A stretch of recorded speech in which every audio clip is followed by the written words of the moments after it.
मैं और केसीआर केटीआर कोई भी रहो, कोई भी आदमी मामूली नहीं होता, किसी को भी नहीं सताना। जीने दो, खुद भी जियो और दूसरों को भी जीने दो। अगर हमको सताएंगे तो ठीक नहीं रहेगा। आदाब नाज़रीन, उस्मान नगर के साथ जो सानहा हुआ ये तमाम तर पूरी दुनिया को मालूम ही है। आज से तकरीबन कमोबेश 8-10 महीने कबल, जब अक्टूबर के महीने में जब हैदराबाद में मूसलाधार बारिश हुई और ऐसी तूफ़ानी बारिश हुई कि जिसके सबब पूरा हैदराबाद डूब गया, वहीं पर ये उस्मान नगर का जो तालाब था ये भी भर चुका था और जिसकी वजह से उस्मान नगर के तमाम मकानात में पानी दाखिल हो गया था। अब ये पानी दाखिल होने के बाद से लेकर के कई महीनों तक इसमें पानी था और कई मकानात पानी में डूबे हुए थे और हमने आपको दिखाया था कि कुछ मकानात इस पानी की ज़िद में आकर के डूब गए और यहाँ पर कुछ लोगों की अमवात का भी सबब बन गया। लेकिन हुकूमत को यहाँ पर कट्टा बनाने में तकरीबन 8 से 10 महीने लग गए। अगर आप मेरे पीछे देखेंगे तो एक बहुत बड़ा कट्टा यहाँ पर बनाया गया है। लेकिन क्या कट्टा बनाने के लिए इतना वक्त हुकूमत को लगना ज़रूरी था? और अगर ये कट्टा बनाया भी गया है तो ये कितना मजबूत है, इस बात पर भी गौर व फिक्र करने की बहुत ज़्यादा ज़रूरत है। और दूसरी चीज़ ये है कि ये तालाब के अंदर अब एक मकान को बताया जा रहा है। अब आप जैसा कि देख रहे हैं, अब ये मकानदार का ये कहना है कि मेरा मकान तालाब के अंदर नहीं था, बल्कि वो जो तालाब था मेरे मकान के बाद था और मेरे पास इसके रजिस्टर्ड डॉक्यूमेंट्स हैं और अगर आप देखेंगे तो वहाँ पर इलेक्ट्रिसिटी पोल्स है। अब हमारा सवाल यही है कि अगर हकीकत में उस शख्स का मकान अगर FTL में है तो FTL में इलेक्ट्रिसिटी पोल्स को कैसा लगाया गया और किस तरह वहाँ पर इलेक्ट्रिसिटी मीटर्स दिए गए और किस तरह उनके मकानात को रजिस्टर किया गया, ये बहुत अहम सवाल है। अब वो लोग तो लाइल्म रहे होंगे, अब हुकूमत ये कह रही कि FTL है। प्लॉट के रजिस्ट्रेशन करा, मैं कोई पानी के जो है रजिस्ट्री नहीं करा। मैं अपने प्लॉट की रजिस्ट्री डॉक्यूमेंट शो करके रजिस्टर ऑफिस के सामने मैं अपना ऑफिसर के पास जो है रख के अपना प्लॉट का रजिस्ट्री करा। अब रजिस्ट्री प्लॉट को अंदर ले लेंगे। डोर नंबर क्या है आपका? मेरा डोर नंबर है 1295/4/T, प्लॉट नंबर 64 और बाजू में जो है 8-86/2 मेरे पास राशन कार्ड है। चंद्रबाबू नायडू के पीरियड से राशन कट्टा कार्ड बनाया गया है ये कितना मजबूत है। अगर आप देखेंगे फ़िलहाल ये मिट्टी का कट्टा बनाया गया है और इसमें अगर आप देखेंगे मेरे पीछे की जानिब तो वहाँ पर पाइप्स लगा दिए गए हैं। अगर पानी का लेवल थोड़ा भी बढ़ता है तो वो पाइपलाइंस के ज़रिए पानी ड्रेन आउट हो जाता तालाब के। तो हमारा सवाल यही है कि जिस तरह की बारिश गुज़िश्ता साल हुई थी, अगर उसी तरह की बारिश इस साल होगी तो ये कट्टा क्या मज़बूत टिक पाएगा या फिर इसका इसी तरह से हाल होगा जो गुज़िश्ता साल हुआ था।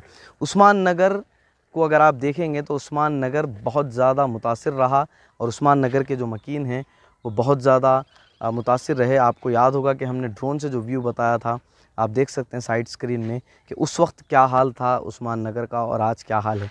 कट्टे तो बना दिए गए हैं लेकिन ये कट्टे कितने मजबूत हैं ये तो आने वाली बरसात में पता चल जाएगा। लेकिन अगर इस बार उस्मान नगर अगर डूबता है या उस्मान नगर के मकीनों के साथ कुछ नाइंसाफ़ी होती है तो उसका ज़िम्मेदार कौन होगा? वो लोग जो ज़मीनात ऐसे मकामात पर ख़रीदते हैं या वो लोग जो गरीब और नहीं जानने वाले लोगों को ऐसे मकामात पर ला कर के प्लॉटिंग कर देते हैं और प्लॉट्स बेच देते हैं, इसका ज़िम्मेदार कौन होगा? कुछ रोज़ कबल यहाँ पर एक नौजवान की मौत वाक़ हो गई, तालाब में डूबने की वजह से वो फ़ौत हो गया। आप मेरे पीछे देखे होंगे कि कुछ छोटे छोटे बच्चे हैं वो इस कट्टे पर चहलकदमी कर रहे हैं और इस कट्टे की हदबंदी अभी नहीं की गई है।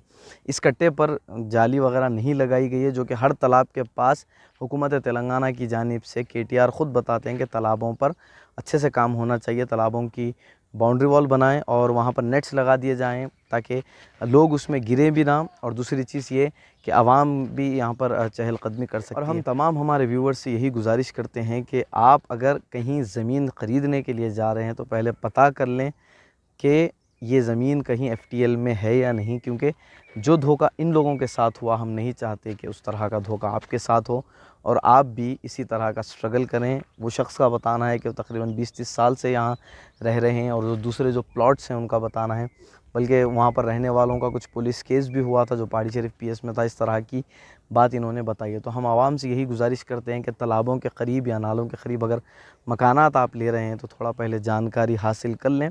उसके में जो लोग रह रहे हैं उनका यकीनन माली नुकसान भी हुआ और जानी नुकसान भी हुआ। जिनकी जानें बच गई उनके पास माल कुछ नहीं बचा। अगर आप मेरे पीछे देखेंगे तो अब इनके पास सिर्फ यही एक सहारा है। अब अगर हुकूमत ये भी इनसे छीन लेगी तो ये कहाँ जा कर के रहेंगे? اب چونکہ ان کے پاس ڈاکیومنٹس موجود ہے, ان کے پاس کاغذات ہیں, ان کے پاس الیکٹریسٹی میٹرز ہے, ان کے گھر کے قریب الیکٹریسٹی پولز لگائے گئے ہیں, اگر یہ سب کچھ ہے تو پھر حکومت کو چاہیے کہ ان کے لیے کہیں اور پر زمین کا انتظام کرے تاکہ یہ لوگ یہاں سے جا کر کے وہاں پر رہ سکیں. ورنہ یہ اگر بالکل اگر ان کے ساتھ اگر یہ بھی چھین لیں گے تو پھر غریب اور بے سہارا عوام کہاں جائے گی؟ جنہوں نے پلاٹنگ کی تھی وہ تو مزے سے اپنی زندگی گزار رہے ہیں, لیکن جنہوں نے پلاٹنگ خرید کے اپنی زندگیاں بسر یہاں کر دی, ان کی زندگی تو تباہ ہو کر کے رہ گئی. 99 express T V, Deccan daily اور حیدرآباد میڈیا ٹائمز کے لیے عدنان علی خان کے ساتھ میں حبیب مسعود. السلام علیکم ورحمۃ اللہ وبرکاتہ. میرا نام یم ڈی ماجد ہے, میں عثمان نگر سے رہتا ہوں یہاں پر, اور یہاں پہ بہت زیادہ جو ہے تکلیف جو ہے میرے کو زیادہ ملی, اور بستی کے کچھ لوگوں کو باؤنڈریز لگا کے الگ کر دیے اور میرا مکان باؤنڈری کے اندر رکھ دیے, اور میں لیگل طریقے سے رجسٹریشن ڈاکومنٹ بنا کے پیسہ خرچہ کر کے میں اپنے گھر میں ہوں. اور یہاں سے جو ہے کورٹ آرڈر دیا کہ گھر سے پانی نکالنے کی آرڈر میں جو ہے بستی کو سیو کرو بول کے. تو یہ لوگ پانی کا جو ہے کام 15 فٹ ڈیپ اگر کرو بول تو وہ 3 فٹ ڈیپ کر کے 12 فٹ ڈیپ نہیں کرتے, اور پانی جو ہے اپنا لمٹ میں نہیں رکھ لیتے. اب ہم یہاں کم سے کم جو ہے 93 سے بول تو اب تک میں 30 سال قریب ہو گیا یہاں پر, میں یہاں رہ رہا ہوں یہاں پر. اور میرے کو میرے گھر کے جانے کے راستے میں جو ہے ایسا باؤنڈریز لگا کے میرے گھر کا راستہ روک دیے.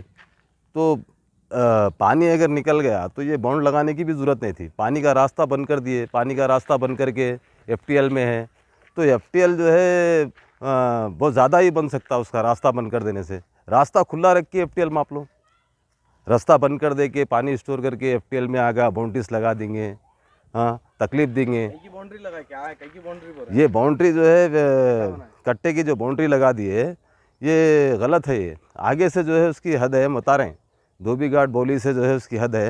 عثمان نگر میں میرے ڈاکومنٹ ہے, میں ڈاکومنٹ جو ہے اپنے پلاٹ کے رجسٹریشن کرا, میں کوئی پانی کے جو ہے رجسٹری نہیں کرا. میں اپنے Abrar fashion fabrics, multi branded fashionable textile showroom, Raymonds, Reid and Taylor, Siyaram اور ڈگ جام جیسی کمپنیز کا کلرفل کلیکشن. سوٹنگز, شرٹنگز کے علاوہ ڈیزائنر شیروانی, ڈیزائنر سوٹس, جودھ پوری, صدری, کرتا پاجامہ اور پگڑی بہترین سلوائی کے ساتھ آپ کی ہر پسند کا لحاظ واجبی دام میں بالکل ہی نئے اسٹاک کے ساتھ آپ کی تشریف آوری کے منتظر. ابرار فیشن فیبرکس, موسا بولی, بسائڈ پستہ ہاؤس, حسینی علم روڈ, حیدرآباد.